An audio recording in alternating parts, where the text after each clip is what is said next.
Good evening. Before we get started, I want to read a quick statement. In compliance with public health orders, the district requires masks be worn during the board meeting. If, as at recent meetings, we have individuals who refuse to wear masks, they will be asked to leave the meeting. If they refuse to do so, they will be considered to be willfully interrupting the meeting and disrupting the ability of the school board to conduct its meeting in an orderly manner. This will be addressed by any means permitted under the Ralph M. Brown Act, including clearing the room of all members of the public except members of the press and continuing the meeting, or adjourning the meeting to another room or site. The board may then readmit individuals not responsible for disrupting the meeting or admit them one at a time for the limited purpose of making public comment following our usual presentation guidelines. Thank you for attending this evening. We apologize for the inconvenience. So, seeing again, we have some members of the public who are unmasked. I assume unwilling to put on a mask. It's a California mandate at the moment outside of our school policies. And you know, we've got a very small minority of the community who is here based on previous experience to cause this meeting to be disrupted and to be held in a less than optimum manner, which is very unfortunate because it's unclear to me what that does for anybody. So I will ask you again, please leave or put on a mask. Okay, makes it simple. What I will say to everyone else, if you do have something you came to say and are willing to come into the room in the back here at the appropriate time on the agenda, please do so. Obviously, you'll have to be masked to come in and ask your question or make your statement, but we would love to hear from you if you choose to. I believe we have some comment forms also out on the table at the front, and if you'd rather write it down and bring it to the room behind the stage here, we'd love to hear from you that way. So again, very unfortunate, and I'm very sorry to the 90% in the room who have come to be a part of this meeting that are no longer allowed to be in the manner that we would like, but such is life. So we will be coming to the door and inviting people in at the various agenda items, so you will know when we're talking about them. You can follow along on our YouTube channel to watch the meeting and have an understanding as to when we will be covering which agenda item. So we will reconvene in the conference room behind us and proceed with the meeting from that point.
You guys are all pros, you know.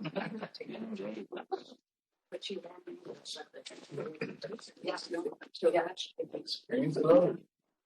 Are we ready? Let's do it. All right, I'll call to order the regular meeting of the CSN's Board of Education. And we will start with the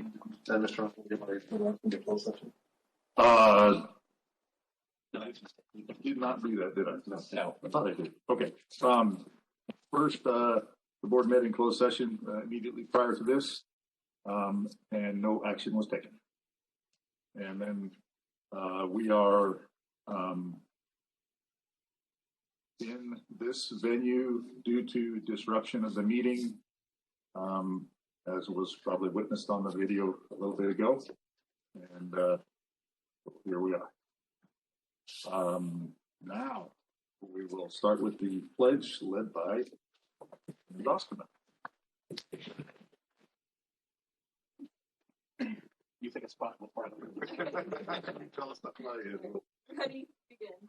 I pledge allegiance to the flag of the United States of America and to the republic for which it stands, one nation, under God, indivisible, with liberty and justice for all.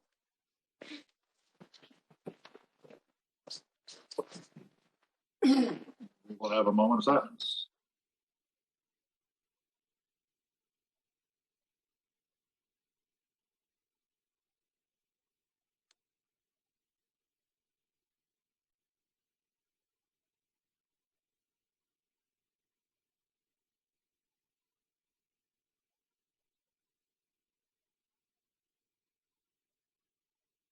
And we will move to item 1, adoption of the agenda. No changes, Mr. President. Ready. Item 2, approval of minutes of the special meeting of January 11th, 2022, and the regular and special meetings of December 16th, 2021, and the special meeting of December 9th, 2021. Any changes? Seeing none, we will skip 3 and 4, no programs, presentations, or public hearings, so we will start with reports and communications.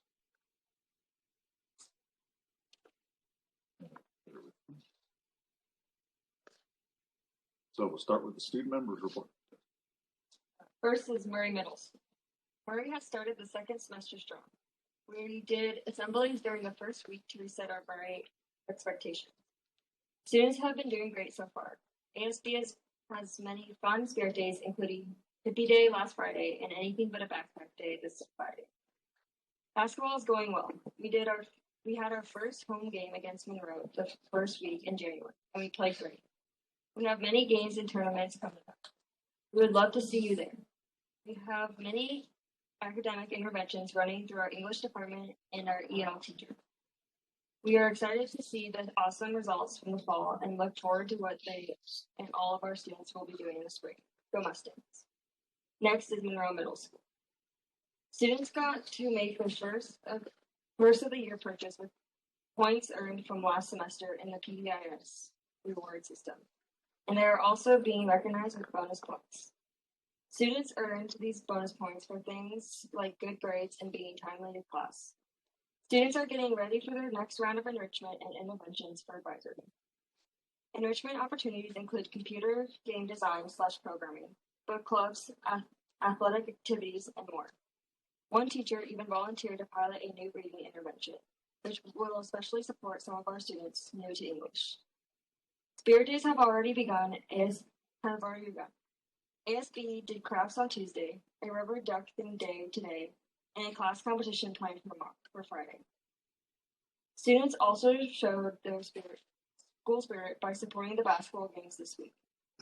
The players got serious with the student-athlete commitment, with more than 75% of previous at-risk students clearing their status to play. Many of them brought their grades up, made sure they were on time to class, and attended Saturday school to make up attendance challenges. Students have shown great resilience to a difficult environment. In fact, positive behavior is up, and negative behavior is down by more than 80% since the beginning of December. Go Tigers. Next is Mesquite High School. In ASB, third quarter is off to a busy start with spirit days and prom planning. Students are scheduling several fundraisers to raise money for prom, which will tentatively be March 19th. Our theme is Hippie Prom. Upcoming spirit days include Twin Day and Fake Injury Day. We are planning our first community for the third quarter on Friday, January 21st. During our community, we will be honoring our STAR students for the second quarter, as well as our honor roll students. We will also be giving our seniors who are close to graduating their 30 or more out the door shirts to encourage them during their last classes at Mesquite. Mesquite staff continue to work on our positive behavior intervention system goals with students. Students earn gem points for meeting our school-wide expectations and can spend their gems during break-off Fridays. We had 5 additional students graduate, bringing our total this year to 11. Lastly is Burroughs High School. After winter break, we have come back busy with spirit days and sports. Starting this month and carrying into February, girls and boys soccer, wrestling, and basketball are competing in their leagues. On January 14th, we had a white update. Tomorrow, we have the Spirit Day Pink Out. The Robotics Club competed on January 15th and will compete again on the 25th to determine if the 3 teams qualify for state and nationals. On January 28th, we will have a teacher lookalike Spirit Day. We hope everyone had a great break and is excited for the new year. These are my questions. Great, thank you. We'll go to item 2, reports from members of the board. I'd just like to make one quick statement.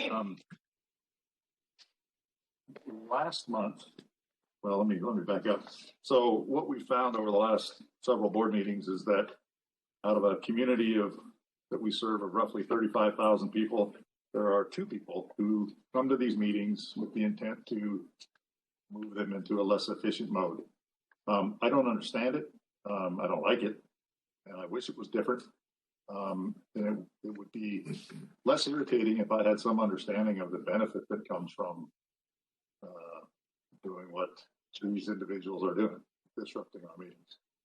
But what I want to say is that last month, one of those individuals was not here, and the other one was wearing a mask, which allowed us to actually do our business in a public forum, where people could get up and speak, and they did.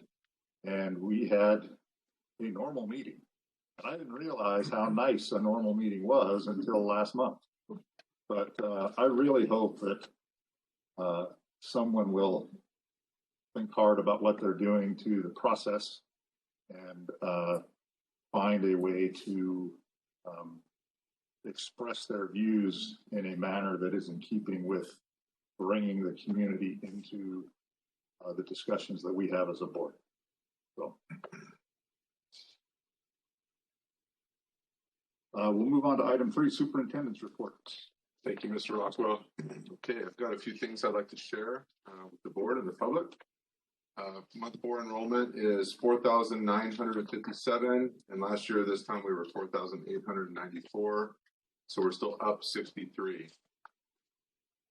A COVID update. I've been updating the board regularly with some statistical data that shares what the experience has been for staff and students regarding COVID.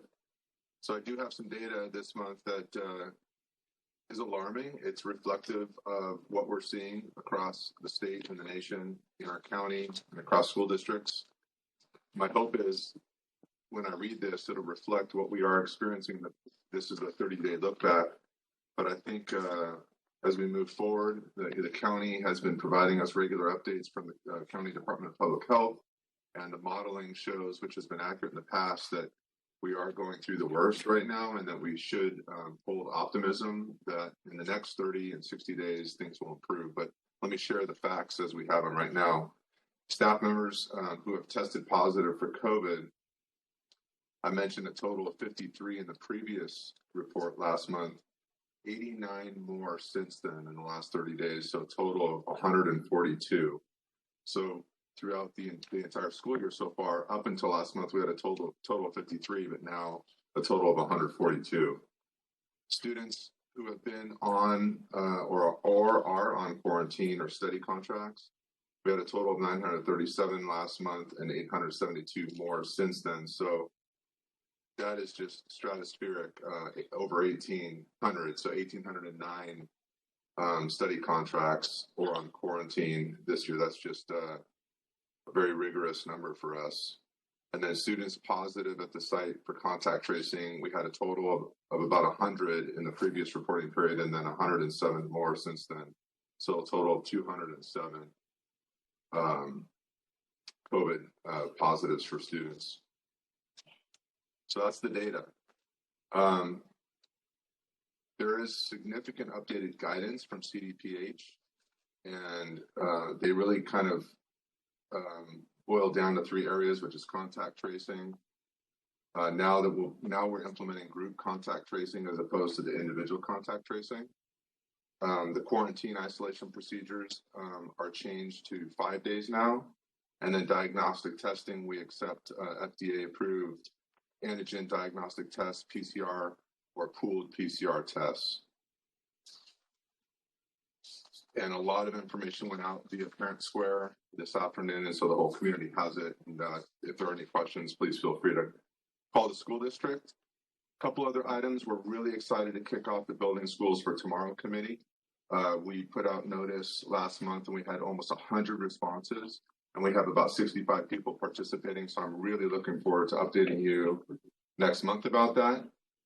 Our Future Leaders Network, we have 24 certificated and classified employees who have signed up to participate in a monthly network meeting to build internal capacity for leadership.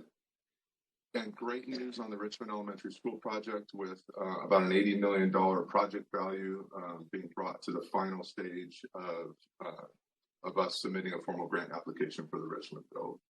So some really good news among some tough news, and those are the facts. So thank you. Thank you, Dr. Ostash. Item 4 is report to the Board of Trustees by the Desert Area Teachers Association. I stay here? I Should I think go there? Want to be in the camera? Where am I going? you can shoot. You can pull a chair here, or you can sit in the empty chair up there. You see me this time, that's pretty good. But we want to see you, and we want to. All right. Everyone wants to be able to hear you on a microphone. Okay. Will this work? Perfect. Okay. This feels always, the formality always seems silly when we're sitting here in these very comfortable chairs, I may add. President Rockwell, Superintendent Ostash, and members of the board. It's January, we're back, and we're tired, exhausted. It's our 3rd week, and I've already had teachers telling me, like, did we have break? I know we're not the only ones. There's not one person on my side, on any side, that isn't overworked. Elementary school is a real issue. So many of the principals are covering in the classrooms that teachers are left without support. And it's not intentional, and we know that, but it is a fact. And teachers are struggling in a way that they haven't struggled before. And it's just getting worse. It's not getting better. And we're going into, a lot of us, half-empty classrooms, and we're trying to teach and build on that. And we have kids missing day after day. And yet we're still putting our lessons together. And we're too scared to take time off for ourselves because of the sheer amount that we would have to do and that our colleagues would have to do. And in spite of this, we're showing up every day, most of us with a friendly face, although you may not be able to tell. I am smiling. One of the things that's especially frustrating, there's not a heck of a lot we can do with the surge and the spike in cases, and we're doing the best that we can.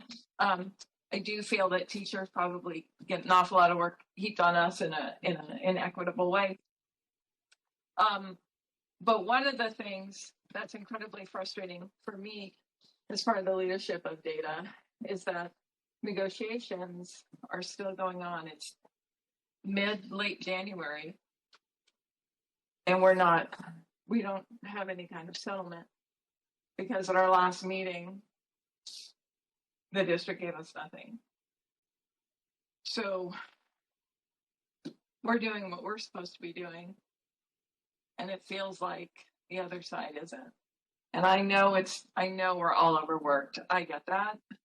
But we're showing up in our classrooms and we're doing our jobs. And we would like to see that reciprocated.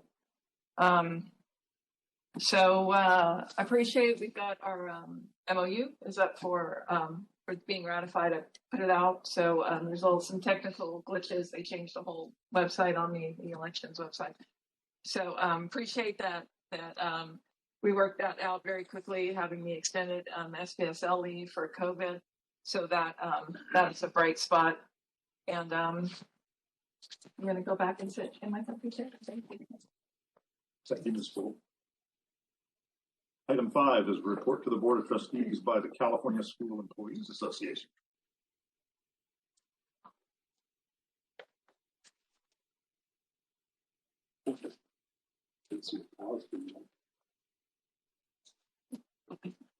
Hello, Board President, members, Superintendent Dr. Ostash, and community. CSA's negotiating team has met with the district and continues to work on a solution for our subpar pay scale. Our members continue to voice their concerns with me about the pay scale and being overworked, as we have very little subs and are down employees in various classifications. We are also underpaid, as our pay scale has not seen an increase except for the cells that are increased due to the minimum wage increase. I have made copies of our pay scale for each to see how not having any increases to our pay scale since 2018-2019 school year. So here is a copy of our current pay scale and then the 2018-2019 school year pay scale. The reason why we cannot retain our valued employees is because our pay scale is not competitive, not even within our surrounding areas. Classified staff have been working out of our classifications during this pandemic. We have gone above and beyond and should be compensated. We have roughly 30 job openings within our classified employees. Our pay scale is a huge factor in not being able to retain our employees. We continue to lose long-time employees. We as classified employees continue to work above and beyond in any capacity necessary to ensure students' safety and well-being of our students on a daily basis. It would be nice if the district looked out for the well-being of the classified staff. We continue to be dedicated staff to the district. Thank you. Thank you. Item 6 is communications from the public. The board will provide time during the discussion of each agenda item for members of the public to comment. At this time, members of the public may address the board on an item not on the agenda. Comments should relate to items of public interest within the board's jurisdiction. The law prohibits the board from taking action on items not on the agenda. If appropriate, your comments will be referred to staff for response. When addressing the board, please state your name and address at the podium/seat and limit your remarks to 3 minutes. In accordance with the board bylaws, the board will limit the total time for public input to 30 minutes. Those wishing to address the board beyond the 30-minute time limit may do so at the end of the scheduled meeting agenda. So I will open public comment at 7:25. Do you have anybody? We can move around. We're going to open the store and see if them. I got the cooler on. You can do that for now. Yeah. It'll cool it down a whole lot quicker.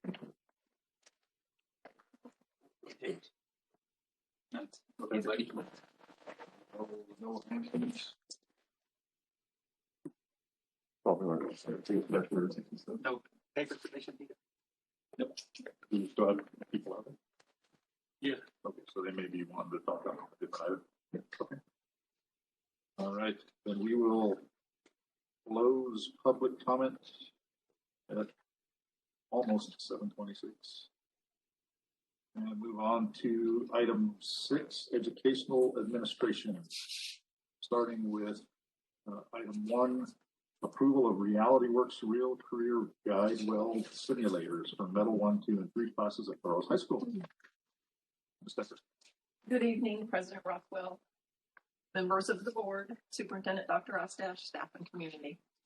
Career Technical Education, or CTE, is a program of study that involves a multi-year sequence of courses that integrates core academic knowledge with technical and occupational knowledge to provide students with a pathway to post-secondary education and careers. Burroughs High School currently offers 7 different CTE pathways. One of the pathways is Welding and Materials Joining, which consists of 3 classes, Metal 1, Metal 2, and Metal 3. The Career Technical Education Incentive Grant, or CTIG, is a grant established as a state education, economic, and workforce development initiative to provide pupils in kindergarten through grade 12 with the knowledge and skills necessary to transition to employment and post-secondary education. California Education Code Section 53070A states that the purpose of this program is to encourage, maintain, and strengthen the delivery of high-quality career technical education programs. In 2021, Sierra Sands applied for and received a CTIG for $201,079. The Welding and Materials Joining pathway is in need of new equipment. The GuideWeld VR welding simulator enables users to refine basic welding skills. They also learn proper welding techniques and explore welding career paths while saving on costly consumables. The welding simulator provides immediate feedback on work angle, travel angle, speed, nozzle to plate distance, and straightness. Capital outlay, which is defined as any single item of $5,000 or more, requires California Department of Education approval prior to the purchase. Purchases must meet the following requirements. Directly relate to CTE program approved for assistance in the LEA's local plan, intended to improve, enhance, or expand the CTE program, be necessary and reasonable for the proper and efficient administration of the CTE program, add to the district's historical inventory system, and be specific to the CTE program as opposed to a general expense required to carry out the agency's overall responsibilities. The CDE approval has already been obtained. The cost of 4 GuideWeld VR workstations with interchangeable MIG and or stick welding simulator guns, 3 welding joints, which are T, lap, and butt, welding gloves, online access to GuideWeld VR curriculum, which includes 3 units of 13 lessons over 25 hours of curriculum and assessment, the administrator guide, the instructor and student user guides, the quick start guide, the product software, and training is $31,300.43 and will be funded out of the CTIG. It is recommended that the Board of Education authorize the purchase of 4 RealityWorks Real Career GuideWeld simulators for Burroughs High School Welding and Materials Joining pathway as presented. Move the recommended action. Second. Motion and a second. Any questions or comments from the board? You want one? Yeah. Guys, you gotta go fix it. Every month it seems like we're putting. We need a CTE visitor. All the new toys. February. Well, and one thing I noticed, sometimes you go out and you look and see what we're buying and you see it on the web and it looks like it's less expensive if you just go buy it off the web and through our contracts or through these kind of operations. It's nice to see that we're getting a better deal as an educational entity than we would be if we just went out online and handed them a piece of code. So thanks to RealityWorks for working with us. Great. Any other questions or comments from the board or the public? Do we need to check outside the door and see if anybody wants to talk about welding simulators? If it's getting too cool, let me know. We'll close it. I just wanted to visit. Actually feels really good. I'm sorry. I think we're on. Yeah, no, seriously. We were getting overheated. Seeing no comments, we'll have a vote. All those in favor say aye. Aye. Any opposed? It's unanimous. We'll move on to item 2. Approval of Sierra Sands Unified School District 2021-22 School Accountability Report Cards, lovely known as SARS. Dr. Sepko. Good evening, President Rockwell, members of the board, Superintendent Dr. Ostash, staff, and community. Since November 1988, state law has required all public schools receiving state funding to prepare and distribute a school accountability report card, or SARC. The purpose of the report card is to provide parents and the community with important information about each public school. Education Code 35256 requires the governing board approve all district school accountability report cards and evaluate the data contained in the SARCs as part of the board's regular review of the effectiveness of the district's programs, personnel, and fiscal operations. To access the most recent reports, educational partners may access the link to the district website at SSUSD.org, then under Instructional Services, and then School Accountability Report Cards. With SARC information posted on the district website, the cost of wide distribution has been eliminated. The cost of having a small number of hard copies printed and available is minimal. It's recommended that the board approve all district school accountability report cards for the 21-22 school year as presented. No recommended action. Second. Motion and second. Any questions or comments? Board? Anybody else in the room? You did such a nice job getting the exercise a couple months ago. Any public comments on the SARC reports?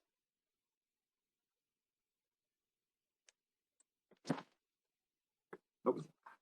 No comment. All righty. And all those in favor say aye. Aye. Any opposed? It's unanimous. That takes us to policy development and review 7.1. First read of board policy administrative regulation 5148.2 before and after school programs. Becker. Good evening again. The Assistant Superintendent of Curriculum and Instruction has reviewed selected board policies and administrative regulations as a result of recommendations from the California School Boards Association Policy Service. This proposed policy and administrative regulation are new for district and board consideration. Board Policy and Administrative Regulation 5148.2 reflects a new law, AB 130/2021, which establishes the Expanded Learning Opportunities, or ELO program, and allocates ELO funding to districts under a formula based on the district's percentage of unduplicated students and average daily attendance. Commencing in the 22-23 school year, the district must offer unduplicated students access to an ELO program. ELO programs require in-person before or after school expanded learning opportunities that, when added to daily instructional minutes, are not less than 9 hours of combined instructional time. And for intersession periods, provide in-person expanded learning opportunities of no less than 9 hours per day for at least 30 non-school days. AB 130 requires after-school education and safety, or ACES, and ELO programs that charge family fees to schedule fees on a sliding scale that considers family income and ability to pay, and to waive the cost of such fees for a student who is eligible for free or reduced price meals. ELO programs must comply with all ACES program requirements. Sierra Sands currently has ACES programs at Fowler, Kern, and Pierce, and beginning in 22-23, expanded learning opportunity programs will be created at Gateway, Las Flores, and Richmond schools. Right now, there's no financial implications, and this is the first reading of Board Policy and Administrative Regulation 5148.2 before and after school programs, and will be presented to the board for approval at the February 17th, 2022 board meeting. Any comments from anybody on the board? I just have one comment. As I read this and thought about the challenges we're having, staffing the levels we're dealing with right now, I can't help but wonder where the bodies are going to come from. You're not allowed. Yeah. You bet. Any comments on 7.1? Are there any comments on 7.1? Thank you. You're gonna have to give you a raise. Exactly. He's in a little flashcard with a number on it. Pay attention and you'll know what we did there. Let's see. There is no action necessary on this. It's a first reading, so we'll move on to 7.2, which is approval of revision to Board Policy Administrative Regulation 5148.3, preschool early childhood education. Okay, and I'm going to skip the background because it's the same as the previous one. Pursuant to Assembly Bill AB 131, Chapter 116, Statutes of 2021, the statutes that govern the California State Preschool Program, or CSPP, were renumbered within the Education Code. Education Code 8207, as added by AB 131, clarifies that the Superintendent of Public Instruction and the California Department of Education retain administrative supervision of the California State Preschool Programs.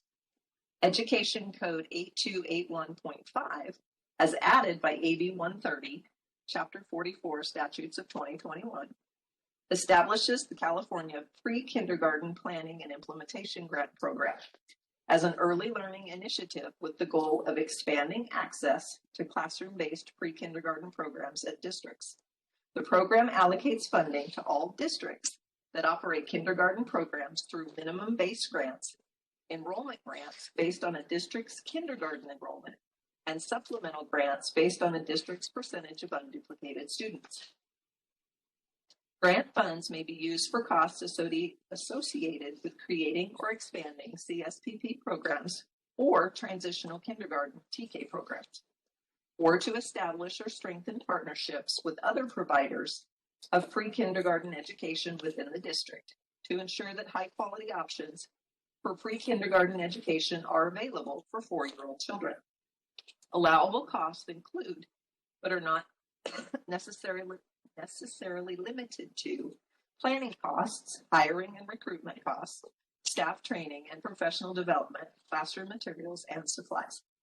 Pursuant to AB 131, the legislature allocated additional funds to provide subsidized childcare and CSPP programs with COVID-19 pandemic-related assistance. Education Code 8252, as amended and renumbered by AB 131, requires districts to waive family fees for all families receiving subsidized child care services for CSPP programs during the 21-22 school year. There are no financial implications. The superintendent's recommendation is to approve the revisions to Board Policy and Administrative Regulation 5148.3, Preschool Early Childhood Education, as presented.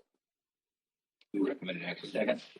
A motion and a second. Do we have any questions or comments on this item?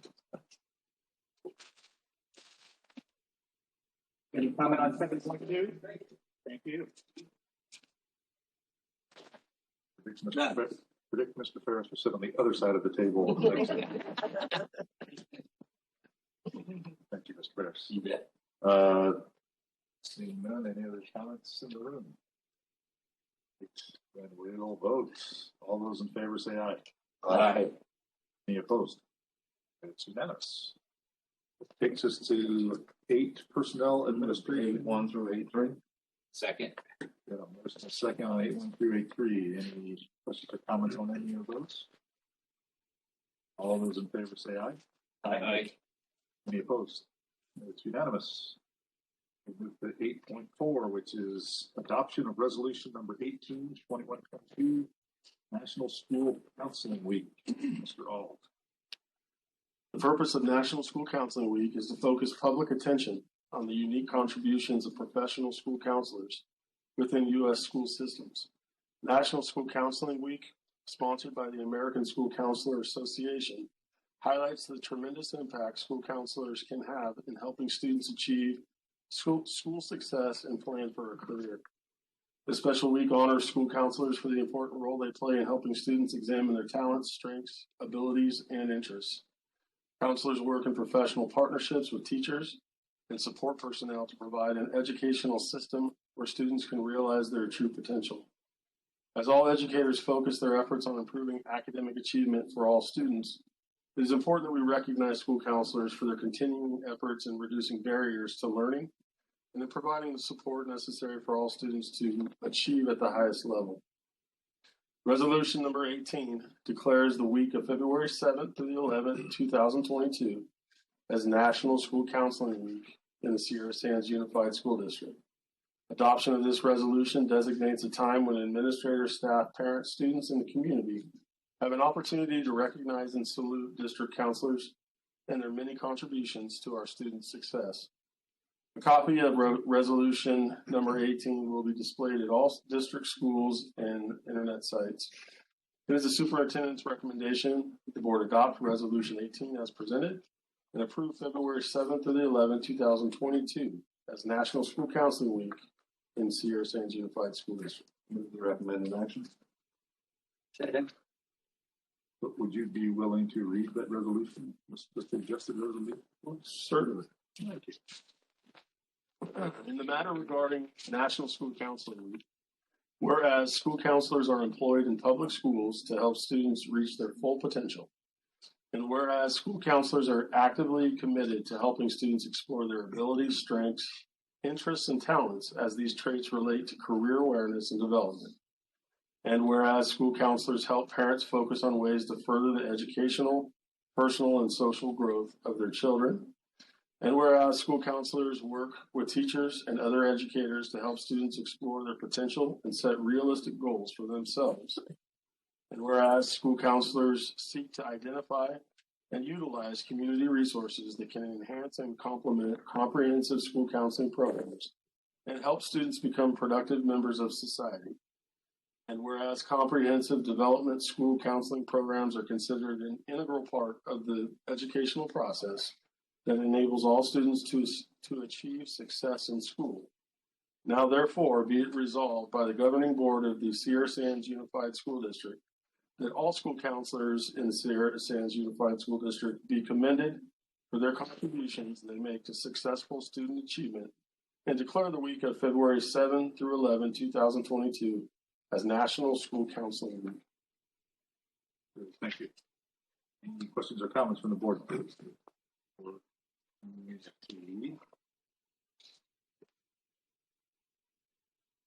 Any public comment on 8.4? I'm sorry, the comments haven't made it here for public comment with a match.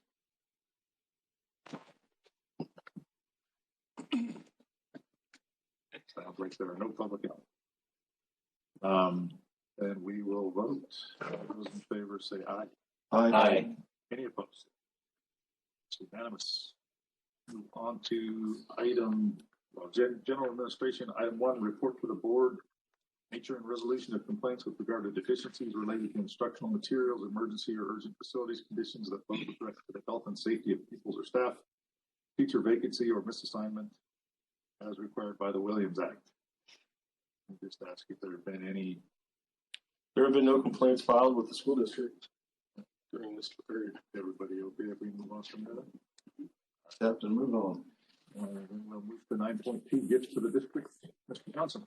The following gifts will receive Edwards Firefighting Association a cash donation of $700 to be used by student Christmas stocking stuffers at Integrate Elementary School. The donation provides support for the district and have a positive financial impact. I move that we the gifts as described and send an appropriate letter of appreciation. Motion and second. All those in favor say aye. Aye. Any opposed? It's unanimous. Move to item 9.3, district mid-year report. Dr. Ostash. Thank you, Mr. Rockwell. And before I start with this item, housekeeping issue I neglected to, this is the second time here. We do need to hear special concurrent items 2.1 and 2.2 after 10.1. Right. Okay, thank you. We were probably there already.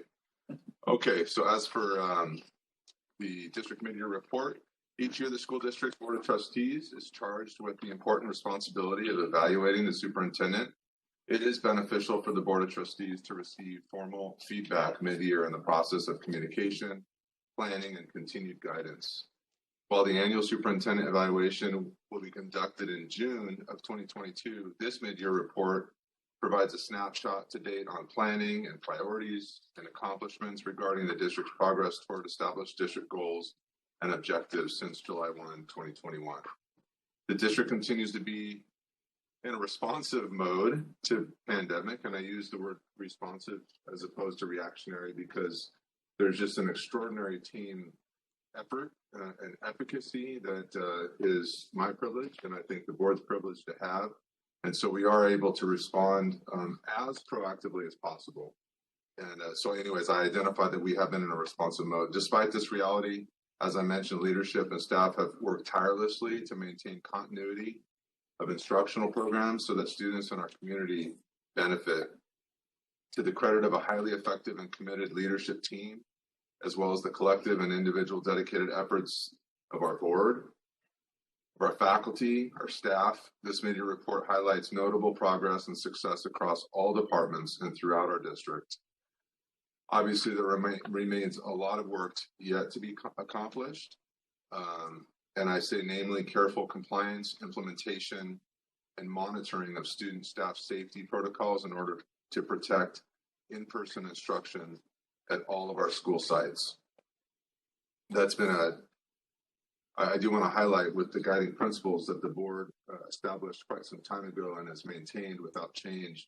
It's been very stabilizing for us and for our leadership team to be able to focus on just being able to work hard and just to do what we know is established for us to do. And that's been very helpful. There are no financial implications of the report that's been submitted. I recommend that the board accept my mid-year report as submitted. Move the recommended action. Second. Questions or comments on? I have a comment, Mr. President. I just have to say how impressed I was to review what's been accomplished in this last year. You know, I think we are so quick to focus on the struggles we've had with dealing with the disruption of COVID that we kind of forget to assess how many amazing things are happening for the educational opportunities of our kids, and you know the work that's going on at all levels within the organization to provide that service. And I think this does a really good job of, you know, it would be really easy in a year like this for the report really to say something that said we weren't able to get much done because we survived. And that's not what the report says. Right. The report talks about all the things that have been going on in service for kids, and I think the district is to be saluted for those accomplishments, and we have to feel good about what is being done, and certainly in consideration of the constraints forward.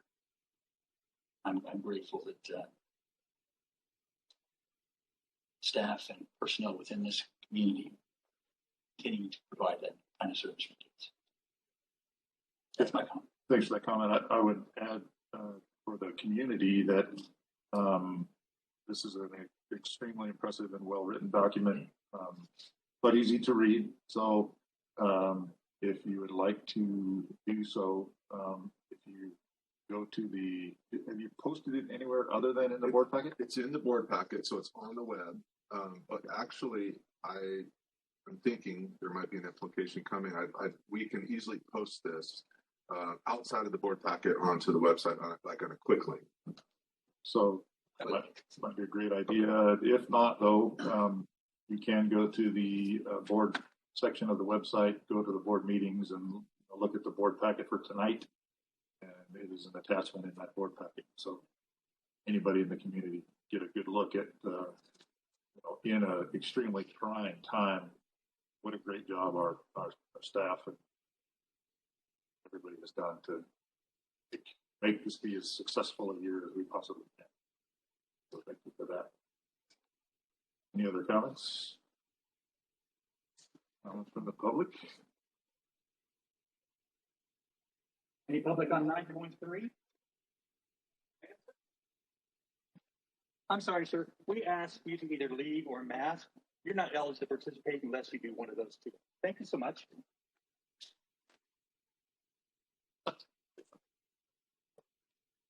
All right. Hearing no public comments, all those in favor say aye. Aye. Any opposed? That's unanimous. Let's move to item 10, construction administration 10.1. Report to the board, construction activities and issues.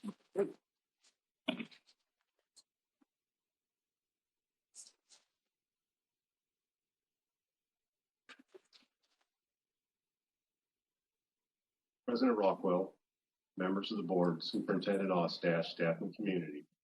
I'm pleased to give this update regarding the district's construction activities. This report is presented for informational purposes only, and no action is required. As Dr. Ostash mentioned, on January 10th, the district received a letter of invitation to submit a formal grant application for the Richmond Elementary School from the Department of Defense, Office of Local Community Cooperation. Mrs. Smith has been working on the grant application with the OLDCC program manager. Womble Construction Company posted the bidding documents for the Richmond School Increment 2 Permanent Modular Building Project on December 28th, and their bids are due back on Thursday, January 27th. The district will review the modular building bids, and if they are significantly higher than initial estimates, determine how to best incorporate them into the grant application process. So any questions on the Richmond portion of this? I told you for about 6 months. Next month I will have. It's just exciting. You don't have to tell us the same thing again. All right. And then on the SVC electric bus yard, Southern California Edison plans have been submitted to the city for review. Once we receive a copy of the approved plans, our architect will incorporate the SCE design into our preliminary design for the new bus yard, and we will submit the plans to the city for approval. So that's it. There's no questions on this time. All right, we'll move to. I suppose. Oh yeah. Oh, yeah. Hope so you hear. Any questions on the construction report?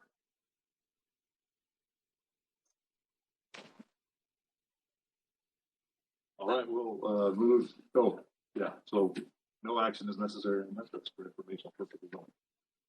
So that takes us to special concurrent agenda 2.1. Approve payment of the final fee invoice as required by the Division of State Architect for the project closeout of Viewing Richmond earthquake repairs. Quick again. The earthquake repairs made at the VWIG Elementary School campus are subject to DSA approval. As part of the DSA closeout process, final project costs were submitted to DSA. If the final project costs are greater than originally estimated at the initiation of the project, it is necessary to pay additional DSA fees to close out the project. Our current consideration, the districts submitted final project costs to DSA that were greater than the original estimate. Therefore, additional DSA fees are due in order to close out the project. DSA's final invoice for the project is in the amount of $10,938.55. This will be funded by Fund 40 capital outlay. It is the superintendent's recommendation to approve payment of the final fee invoice as required by DSA for the project closeout of VWIG Richmond earthquake repairs as presented. Who recommend action? Right. Motion and a second. Any questions or comments on the board? See if we have anything in the public. Any comments on 10.2? Brian, get that door, please. Yeah. Thank you. None, sir. Ready, things that started here. You good? We're almost done. I'm not cold, but see, I can hear Candace Wait, keep so, chattering. I didn't know so someone has to say something. All right, we have a motion and a second and no questions or comments. All those in favor say aye. Aye. Any opposed? And it's unanimous. And item 2.2, authorization to proceed with HVAC upgrades by West Coast Air Inc. at the guaranteed maximum price. Mr. Quick, one last time. The American Rescue Plan Act, signed into law on March 11, 2021, provided nearly $122 billion for school, elementary, and secondary relief fund (ESSER). ARP ESSER, also known as ESSER 3 funds, are provided to the state educational agencies in the same proportion as each state received under Title 1A of Elementary and Secondary Education Act in fiscal year 2020. The ESSER 3 apportionment for Sierra Sands Unified School District is $13,282,402. The district may use ESSER 3 funds for any eligible expenditures from March 13th, 2020 through September 30th, 2024. There are 14 allowable uses prescribed for ESSER 3 funds, one of which is inspection, testing, maintenance, repair, replacement, and upgrade projects to provide indoor air quality in school facilities, including mechanical and non-mechanical, heating, ventilation, and air conditioning systems, filtering, purification, and other air cleaning fans, control systems, and window and door replacement. On November 18th, 2021, the board approved an agreement with West Coast Air Inc. for the design and pre-construction services for HVAC upgrades. At that time, the board was advised that once a guaranteed maximum price had been developed for the project, it would be brought back to the board for final approval to proceed with the project. Current considerations. West Coast Air Inc. has developed a GMP for the project. The project will be delivered using a target value approach, and if the project costs trend above target cost, the design builder will need to perform efforts necessary to meet the project target cost. Financial implications. The GMP for the project is $4,997,139.41. Classes. Okay, so I think I got that. $4,997,139.41. ESSER funds for this project will come from the Coronavirus Aid, Relief, and Economic Security Act, CARES, ESSER 3 funding. It is the superintendent's recommendation that the board authorize the district staff to proceed with HVAC upgrades by West Coast Air Inc. at the guaranteed maximum price as presented. You recommend action. Comments or questions from the board? I'd just like to comment that I appreciate the wise use of these one-time funds in a long-term project like this. I think it's a significant benefit to the district, that kind of foresight and planning. So appreciate it. Appreciate if you stand up and ask if there's any. You ready for this? We are. All right. Any public comment on 10.22?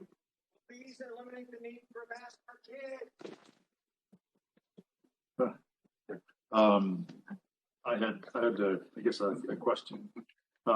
When I read this and I saw the term guaranteed maximum price, thought I knew what it was, and then when I read the numbers, I thought, is it a guarantee that it's the maximum price anybody could possibly charge for this? What that meant? Oh no. So I just did some rough, idiot math, and I realize there are rooftop systems and there are heat pump systems and there are a couple other things, but I just added all those up, and it appeared to me that we're spending about $43,000 per item that's being installed. And I got to thinking, well, when I was going to do my entire air conditioning and furnace system for my house, which granted is smaller, so it would cost less as a result, but it was like 10 or 15,000. So I was thinking, 3 times as much for each and every item, when I thought there should be some sort of economies of scale of having a workforce out there doing a whole bunch at once, and all those kinds of things. So I'm just trying to rationalize David's bacon, prevailing wage. I mean, all those things that right. Well, I get it. Yeah. I get it. But when I'm looking at $43,000, a luxury car on the roof of I can probably help with that a little bit with some more information if you'd like. So one part of this in our first page on our supporting documents, the narrative, we are also upgrading the Siemens Apogee system. So right now we're using district-wide a Siemens building automation system that's P1 protocol. and it's outdated and won't be supported soon. So we're trying to take every opportunity we have, like when we build a new school, to go to a backnet system that could either be serviced by Siemens or at a later date by any other controls company that's not proprietary. So about $800,000 of the HVAC costs are Siemens costs to convert over to backnet systems, so new controllers, new wiring for the 109 units. So that takes a little bit of the bite out of it. It's down to the economy sedan. Yeah. Full-size economy sedan. So then the other thing I would mention that, so we start off with a total project cost of $4,997,000. At Burroughs High School, we're replacing the coils in the chillers in the pack center. So that cost is in there at $308,000. There's also a project contingency of $115,000. So if we take out the contingency and we take out Burroughs, we're down to $41,958 per unit. And if we take out the Siemens cost, then we're down to $35,211 per unit. And I was comparing another company that has been showing us what they've done with design build, and they sent me some 2016 costs, and their costs per unit range from $20,000 to $27,000 per unit in 2016. So that makes these prices look a little better with where inflation and escalation is heading right now. And I know every bid we're getting seems to be coming in high because of equipment shortages and inflation. And so it's that's another piece of the puzzle. Are they going to be able to get that, and will we be able to lock in that? We've actually locked in the unit pricing already. And one other example is when they started telling me the unit pricing, and I'm thinking, how are we going to get this project done in budget? I contacted our supplier for BARD units, and our cost from our supplier was over $10,000 per unit. And they seem to be picking them up for around $7,000 in this project. So yeah, there's where economy of scale comes in. They buy thousands of these things a year. So when I called, BARD actually hit us with an 18% price increase in the time we were negotiating this. So it's tough times for pricing. It is, and I'm certain all those bids too take the calculation what will happen between now and the time this project actually materializes. But there's so much unknown right now. It is very, very difficult to. Our preliminary schedule shows doing most of this work this summer, but what will drive that is the availability of the units. Great, thanks. Yeah, I did not expect that you were going to say, "Oh yeah, it's got to be half of that." Yeah. If you can dream, that doesn't go better about it. I appreciate the detail because that does help. And guaranteed maximum pricing that could come in rust. Yeah. You were to There's another 41 cents to come off the end. There's another dream. Right? So, okay. Let's see. Any other questions or comments? We've already gone outside the door, so we don't go back out there again. Great. All those in favor say aye. Aye. Any opposed? It's unanimous. Thank you, Mr. Quick. Move to 11, Business Administration. Item 1 is report to the Board of Education on the Governor's proposed budget. Ms. Winkle. Well, this is new. I've been to one of these for a very long time, so bear with me. Good evening, President Rockwell, members of the board, Superintendent Dr. Ostash, staff, and community. In response to the HVAC system upgrade, yes, inflation is a real thing, and it was highly discussed over the last several days that I've been reviewing, reading, trying to understand and comprehend all the minute implications of the governor's proposed budget that came out on January 10th, 2022. In that vein, I'm just going to kind of go through some high points. This is an informational purpose only, so there's no board action. And I just went through and tried to figure out the things that were pertinent to our district, but broad enough to provide a good scope of what it was that I've learned over the last week.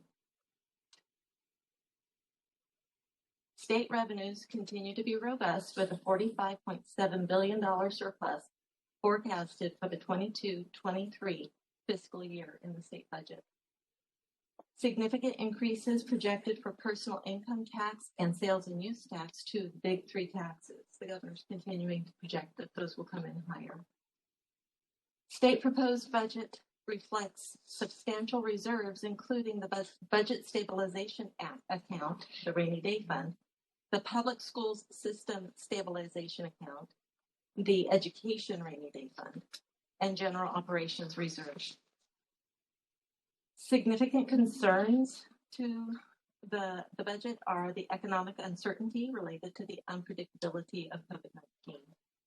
Inflation is a major concern as the cost of everyday goods and services continue to rise to levels not seen since 1982.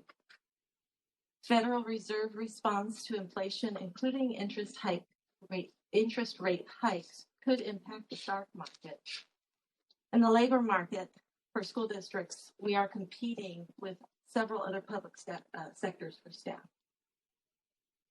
Proposition 98, which is how school districts are funded out of the general fund of the state budget, in 22-23 is estimated to be $102 billion.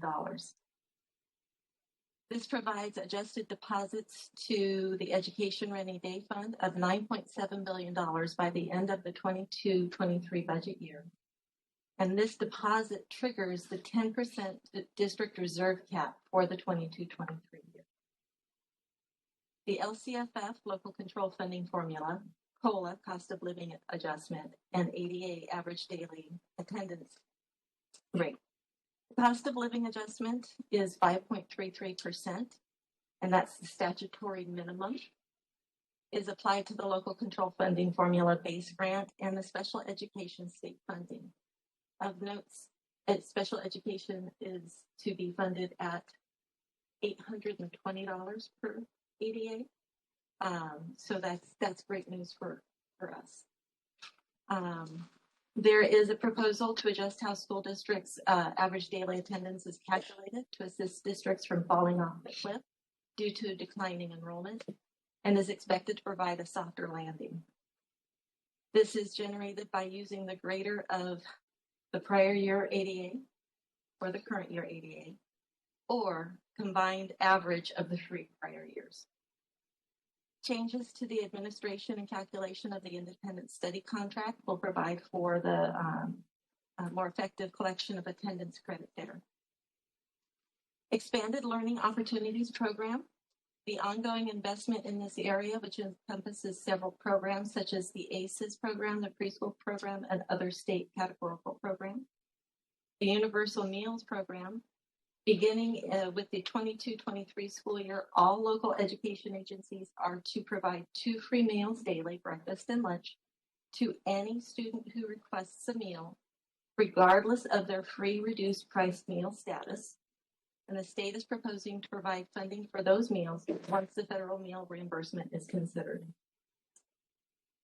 Retirement system contributions. There is no proposal to provide additional funding to relieve the cost of district contributions. And the current assumptions are for the California State Teachers Retirement System, rates are expected to increase 2.18%, reaching 19.10%, up from 16.92% for the 22-23 school year.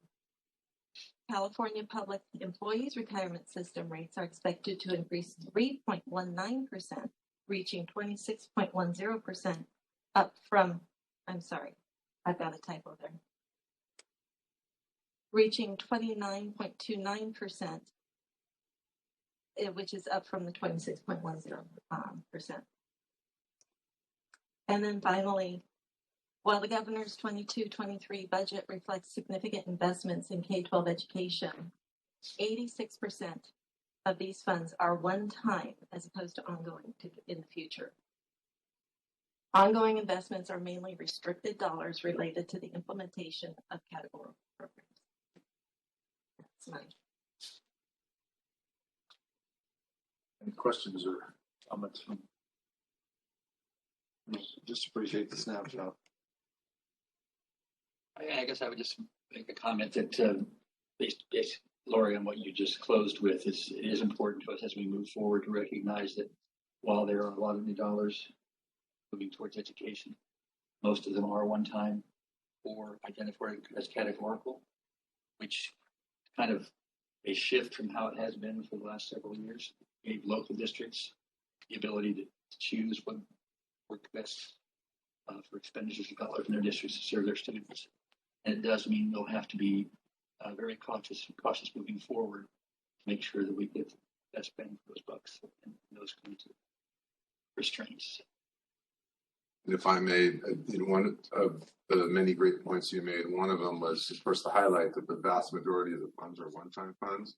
But what even complicates that a little further, which is why it's so important for us to closely analyze and have our multi-year projections in order, is that there are also mandates that have come along. For example, those 2 meals a day. One of the things that school districts have experienced since that the supplemental meals have come into play, it's actually caused a significant additional contribution from the general fund, a term that we formerly would often call like an encroachment, but you have these programs that are actually not fully funded. So even more intense than having the 80+% of the funds that we see as one time, but you have these programs that are implemented and have sort of some underlay to them, like an undertow that you don't really anticipate initially, but then you find out that you have to, that it has a negative impact on the general fund on the ongoing monies. So you have the tremendous amount of one-time funds, and then also, a negative implication for the ongoing funds. So the great thing is there are surplus, in the state, and we're looking forward to working with the associations like we always do and figuring out the right outcome.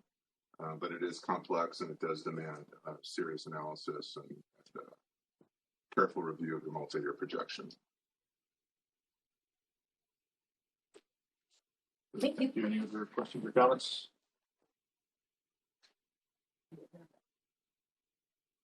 Any comment on the budget? Thank you. All right, we will temporarily adjourn the regular meeting of the Sierra Sands Board of Education and call to order the Indian Current Schools Financing Authority meeting. Start with item number 1, adoption of the agenda. Any changes? No changes, Mr. President. Thank you. Item 2, approval of minutes of the regular meeting of December 16th, 2021. Any concerns with what has been documented? All right, those will stand, and we will adjourn the Indian Current Schools Financing Authority. Move to item 13, the consent calendar. Motion and a second on the consent calendar. All those in favor say aye. Aye. Opposed? Any comments on the consent calendar? No. All right. And we will vote. All those in favor say aye. Aye. Any opposed? It's unanimous. Item 14, future agenda. Any topics? I have a possible, I don't know if it's just me. I'd like us to reevaluate or for the policy. I think it's probably just a waste of time for staff to have to provide receipts on travel. Every entity I worked for never had to do it, and I know why we did it at one point in time. And I don't know if it takes a bunch of their time and effort, but if it's just me, I'm not worried about it. But if it's something that we have consensus on, I'd like to probably eliminate that need for our staff. Or at least find out is it a county regulation or is it a state thing or is it a local policy or what? At least let's find the background. And maybe the question, how difficult would it be to get a snapshot of what is done in other places? We don't want to create a huge. Oh, we're very happy to review that. Like I said, every city, county had that never had to do that. I think we did that at 1.9 and semi-recent. I think something that we implemented. So, I think that's a great topic.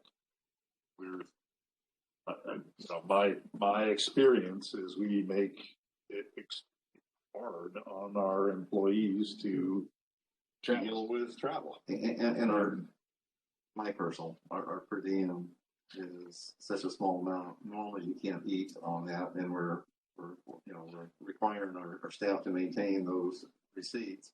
And I tell you what, the first day I always completely forget about it. I get to save receipts like, oh man, but you know. No, I agree. It's hard and it's laborious, and I don't know how much record keeping the business office has to do to put all that together. So if we can eliminate Somebody's some of doing that, it. but I promise I will do the research. I figured somebody would volunteer to do that. Why you have to have research. It's to the will of the board.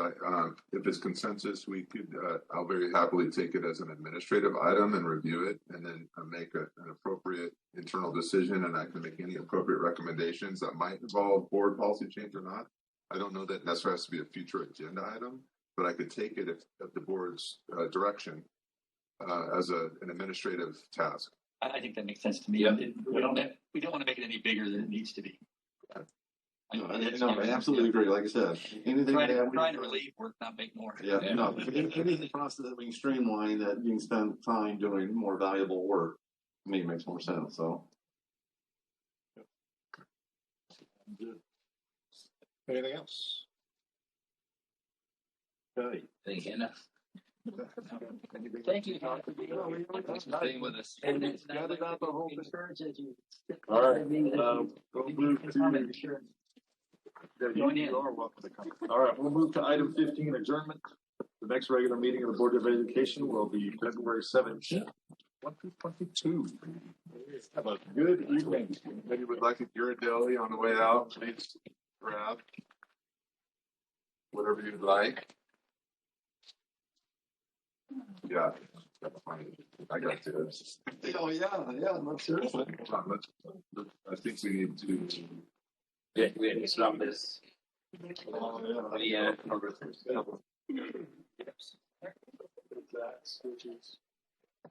think we say exit. Sorry for this. I got the wrong kind. Yeah. One of these things is not like the other. All in for all. Go ahead.